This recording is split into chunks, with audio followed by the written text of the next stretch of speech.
Bonjour les tourneurs, bienvenue dans mon atelier. Alors, dans les dernières semaines, je me suis intéressé un peu au projet avec écorce incluse. Alors, je me suis amusé à faire quelques pièces et puis à l'occasion, j'ai fait des très belles découvertes. On a des projets assez bien réussis, mais d'autres qui n'ont pas... Alors, projet avec écorce, par exemple, ces petits bols avec écorce naturelle. Des fois, c'est disproportionné, donc on est toujours un peu en laboratoire. Une très belle pièce de bois, magnifique. Je ne sais pas si vous pouvez voir le détail à l'intérieur. Comme ça, c'est super, mais ici, c'est... Alors, le design fait un peu défaut. Une pièce qui, en fait, qui viennent de la même pièce de bois. Alors là, j'ai pris mon temps parce que je ne savais pas à l'intérieur ce que j'allais avoir. Alors, ça m'est difficile d'avoir le bon... alors voilà. Assez bien réussi. Celui-là, je l'aime bien. Il devrait survivre. Et puis, ma toute dernière réalisation. Alors, voilà. Pour un petit... En réalité, c'est une pratique. Je suis toujours un petit peu en essai. Puis, il y a le côté rustique. Lorsqu'il y a de l'écorce, je ne m'occupe pas d'aller faire une finition impeccable. Et puis, je ne sais pas pour vous, mais en ce qui me concerne, lorsque les projets sont assez volumineux, ils n'ont pas la cote autour de moi. Les gens alentour sont un peu... ont des réserves parce que c'est un peu trop gros, dans le sens où je reste un peu pris avec. Alors, je vous propose d'aller tourner dans du bois vert deux autres petites pièces comme ça, et puis je vous montre ça.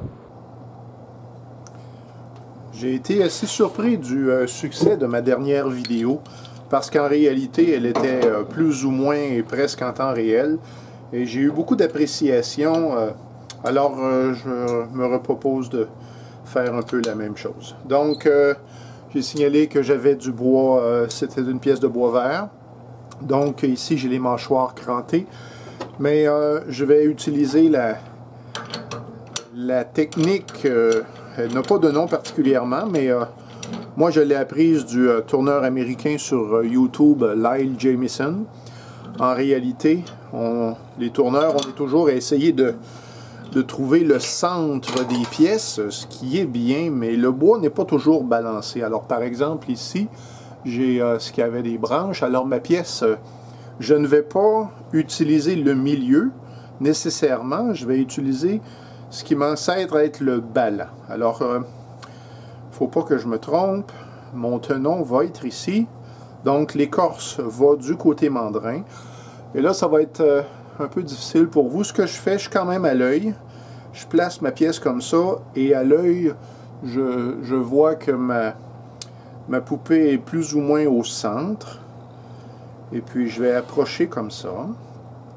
Je vais comme ça. Une légère pression. Et puis, ce que je vais faire, je vais vérifier que mes quatre coins, et je suis quasiment du premier coup, en fait. Alors, que mes quatre coins sont presque égaux. Et ça me convient. Ça, c'est très bon. Alors, je vais devoir appliquer une bonne pression parce que je suis avec la pointe ici. Donc, j'ai bien serré ça. Et puis là, je vais appliquer une bonne pression. Comme ça. Voilà. Alors, officiellement, ma pièce, bon, j'ai parlé que je serais par balancement, mais je vais être assez bon. Ma pièce est relativement petite. Je vais faire un tenon, et ça, c'est juste pour me donner une idée approximative. Donc, comme ça. Je vais utiliser mon grand porte-outils.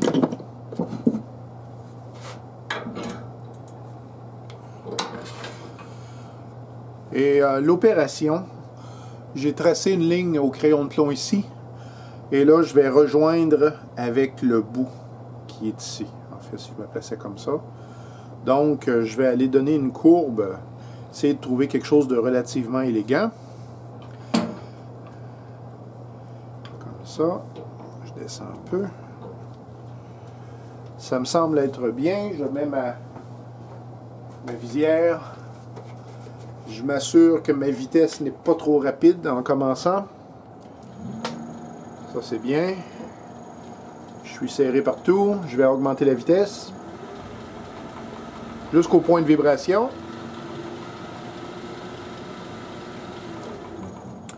Alors, c'est bien. Alors, la ligne de feu, elle est ici. Moi, je vais être de ce côté-là et je vais présenter ma gouge comme ça. On y va?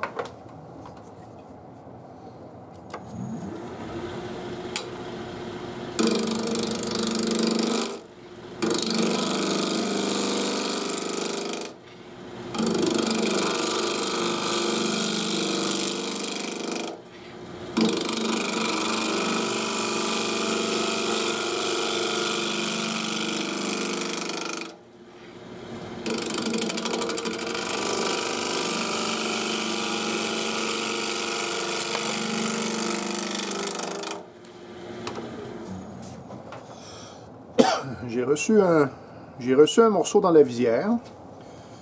Mais c'est pas moi, la distance ici, je vais donc me rapprocher à quelques millimètres. J'essaie toujours de faire mon tenon et aller rejoindre la pointe ici. On continue. Je peux vous rapprocher un peu.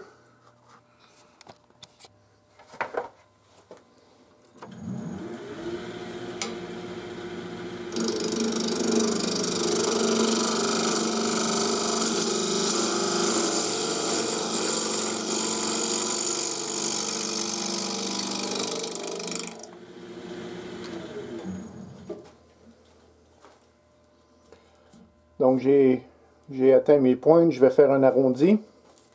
En fait, et mon tenon.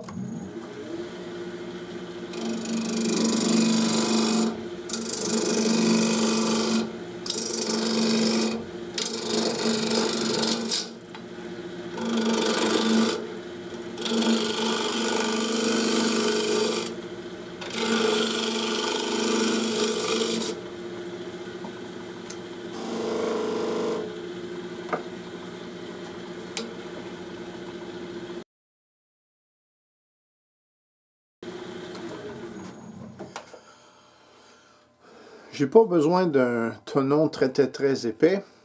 En revanche, je vais maintenant faire un arrondi pour enlever le plat dans le fond. Je peux en profiter, on est en bois vert. Hein? Le bois vert se comprime, donc j'ai repoussé un peu, j'ai resserré ça.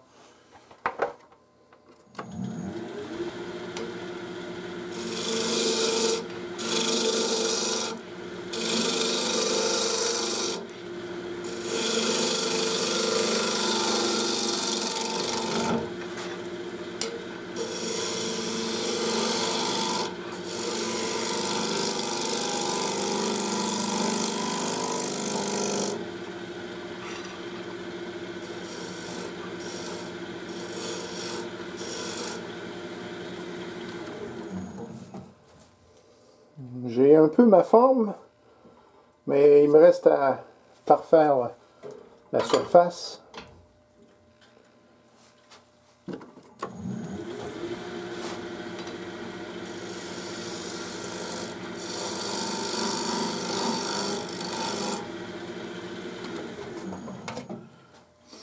Je peux pas faire la démonstration de ça à la caméra, mais vous expliquer que lorsque je place mon outil, que je commence à travailler, je ne regarde plus à mon outil, mais je regarde plutôt à l'extrémité ici où je vois ma forme. Et à ce moment-là, j'essaie de contrôler l'outil pour avoir la meilleure forme possible.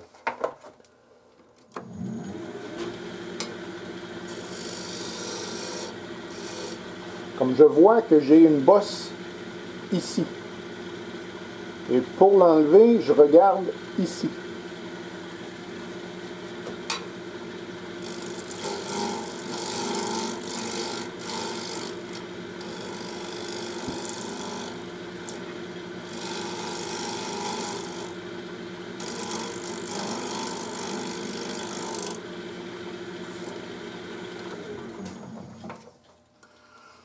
La forme extérieure me plaît. Et comme on est avec écorce et que c'est rustique un peu, je vais laisser les traces qui sont là. Je ne ferai pas de sablage. Je n'utiliserai pas non plus de racloir. Racloir, ça laisse des marques plus importantes que mon tranchant. Donc, je vais façonner mon tenon comme il faut.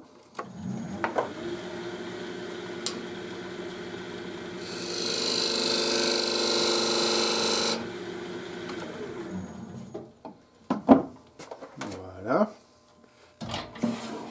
Voilà pour ça.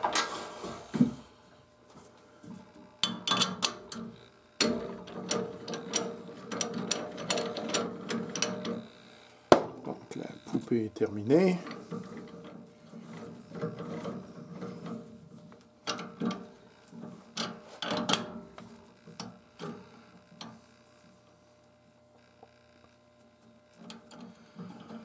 Quand on travaille avec du bois vert, c'est toujours important de vérifier à l'occasion notre prise parce que le bois se comprime et donc notre serre est moins forte avec le temps un peu, la vibration et tout. Donc la partie intéressante, commencer à évider. Je rappelle encore que moi je peux tourner à l'envers, que ma pièce va tourner dans ce sens-là parce que mon mandrin est équipé d'une vis de sécurité. Et donc mon mandrin ne se dévissera pas. Alors, je mets ma vitesse de reculons.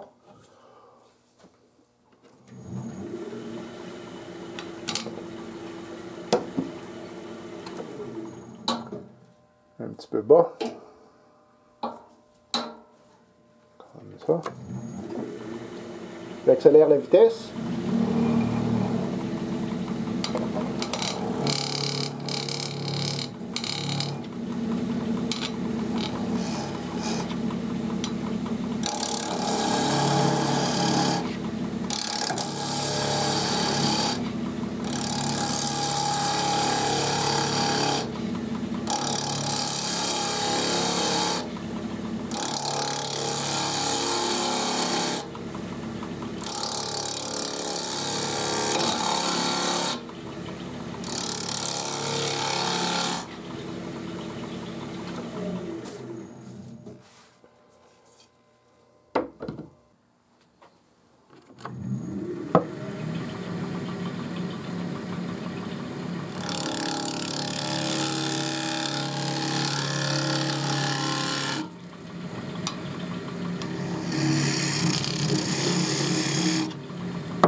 Est-ce que vous voyez? Oui. Alors, à l'occasion, en fait, quand j'essaie de pratiquer un peu l'affûtage avec carte au diamant, acheté chez André Martel à Saint-Césaire, Québec. Alors, quelques...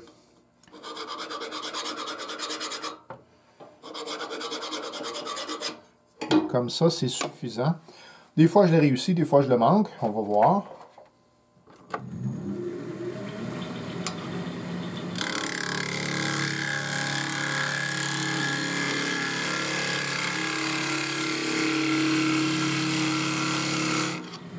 Alors, c'est réussi.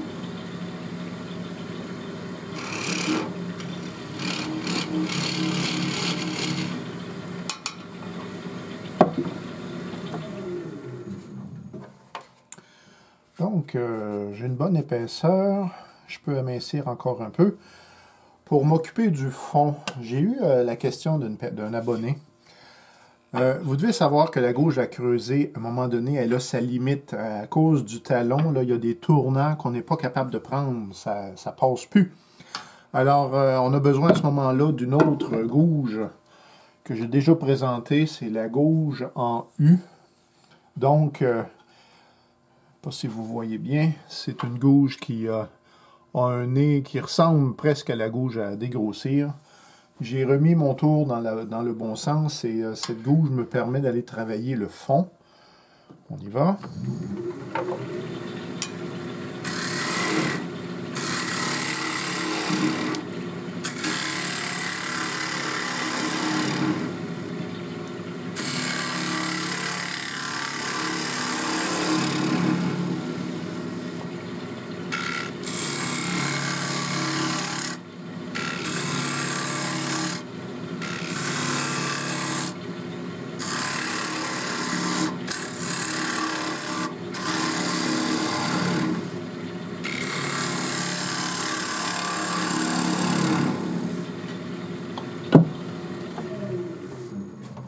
Commencer à surveiller notre épaisseur.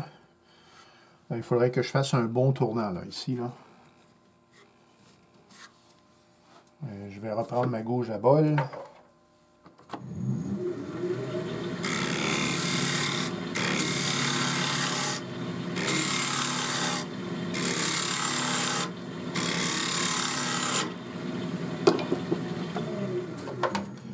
Vous avez vu la petite morsure? C'est ce qui se produit là. J'arrive un peu à la limite de ma gouge.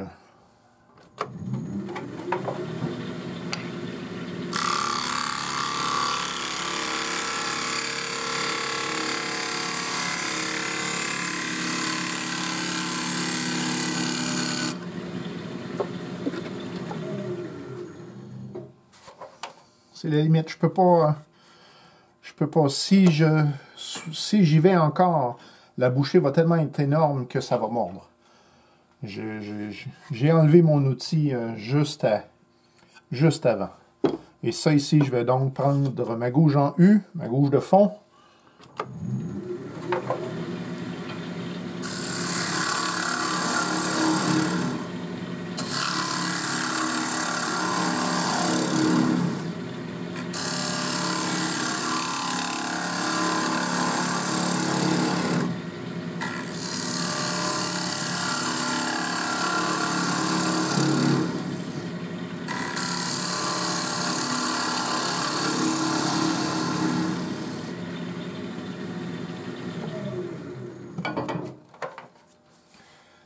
C'est pas laid, le petit cercle au fond. Je vais quand même l'enlever, mais c'est pas laid.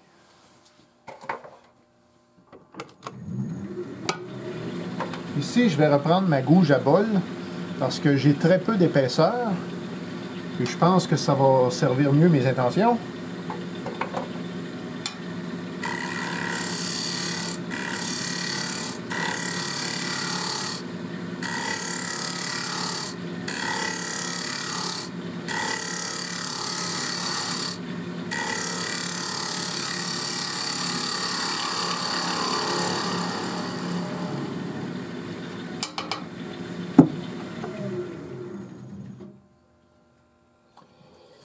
Il en reste encore. Gauche en U.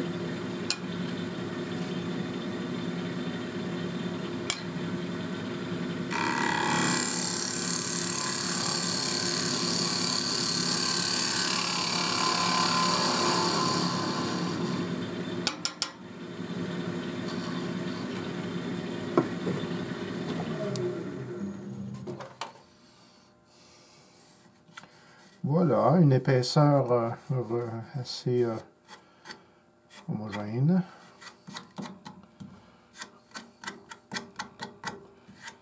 Donc,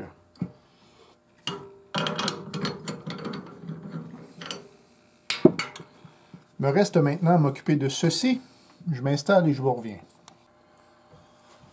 Alors, j'en ai jamais parlé dans ma chaîne vidéo de YouTube, mais j'ai un système de pompe à vide, de vacuum au Québec.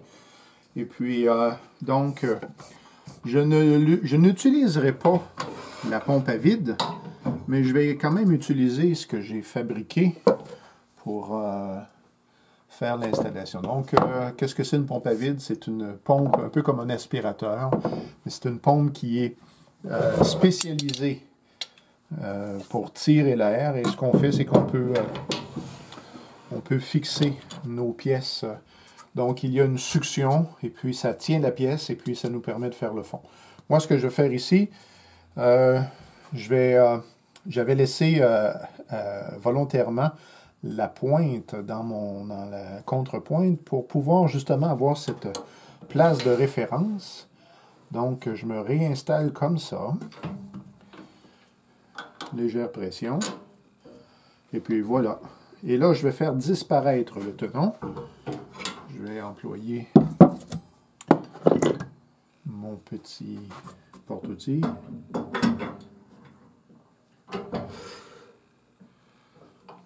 Donc, comme ça. Alors, on enlève ça.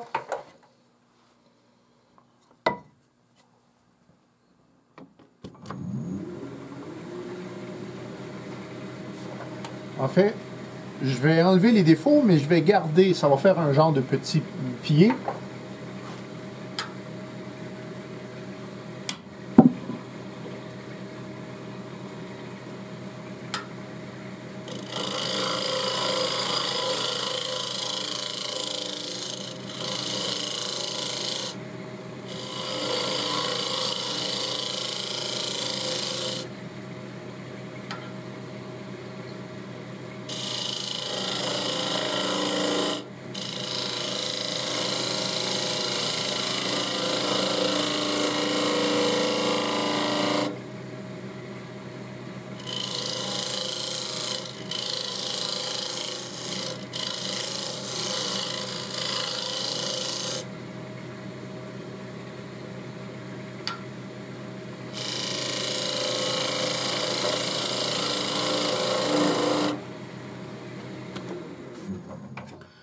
Créer une dépression au centre pour que mon pied soit pas convexe. Et donc, maintenant, il me reste le petit bouton. Alors, je vais utiliser tout simplement un ciseau à bois.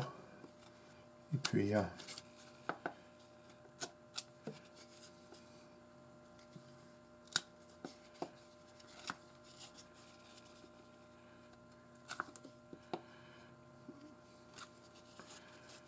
je ne le ferai pas, mais je pourrais installer un